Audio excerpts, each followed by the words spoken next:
Day 136 of daily 5-minute English practice. Today we will learn and practice these with simple examples and a short story. Let's start.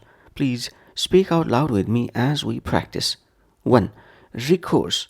Noun recourse means the option or means of help or protection when facing difficulty, or a source of assistance.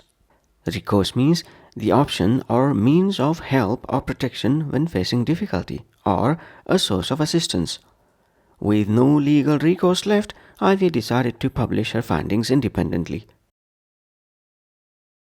With no legal recourse left, Ivy decided to publish her findings independently. Small businesses often have little recourse when large corporations break informal agreements.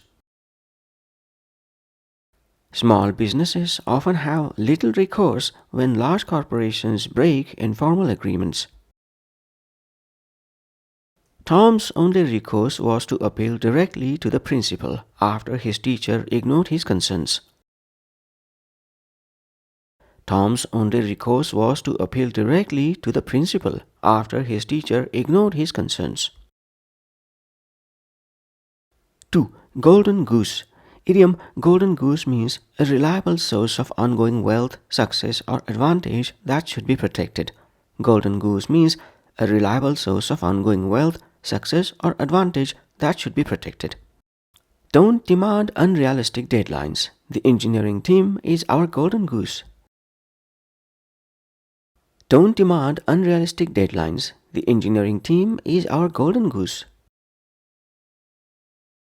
Amy treated client trust as her golden goose, never compromising quality for quick profit.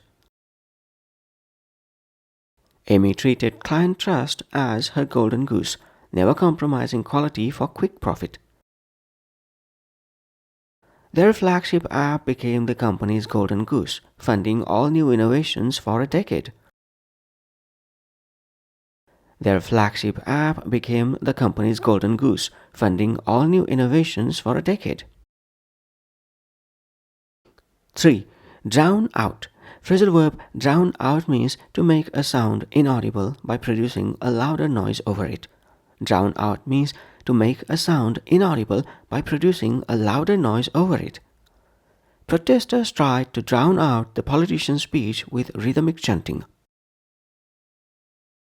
Protesters tried to drown out the politician's speech with rhythmic chanting. Rain on the roof drowned out our conversation, so we moved to the living room. Rain on the roof drowned out our conversation, so we moved to the living room. Sam played classical music to drown out construction noise while writing his novel.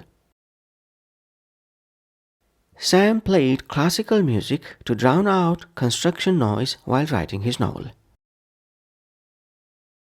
4. Social pariah.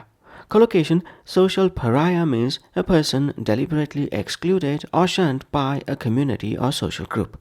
Social pariah means a person deliberately excluded or shunned by a community or social group. After leaking confidential data, Joe became a social pariah in the tight-knit financial world. After leaking confidential data, Joe became a social pariah in the tight-knit financial world. In that era, divorced women were often treated as social pariahs despite no wrongdoing.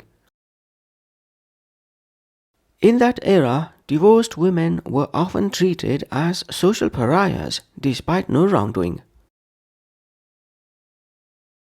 Mia feared becoming a social pariah if colleagues discovered her unconventional beliefs.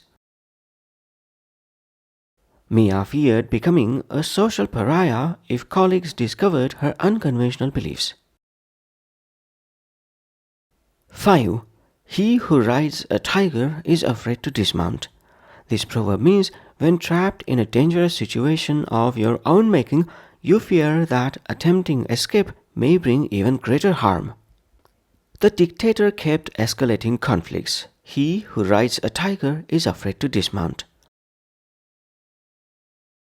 The dictator kept escalating conflicts. he who rides a tiger is afraid to dismount. Zach had built his career on exaggerating credentials. Now, he who rides a tiger is afraid to dismount.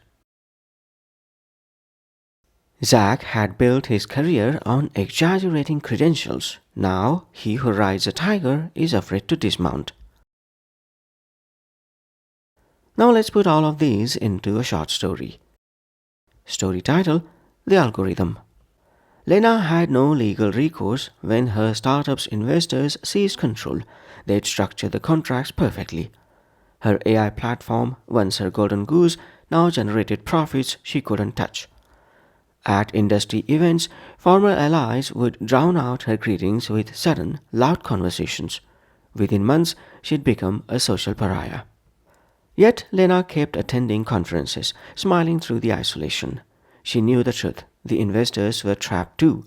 They'd scaled the technology recklessly, ignoring her warnings about ethical flaws. Now public scrutiny mounted daily. As an old mentor once told her, he who rides a tiger is afraid to dismount.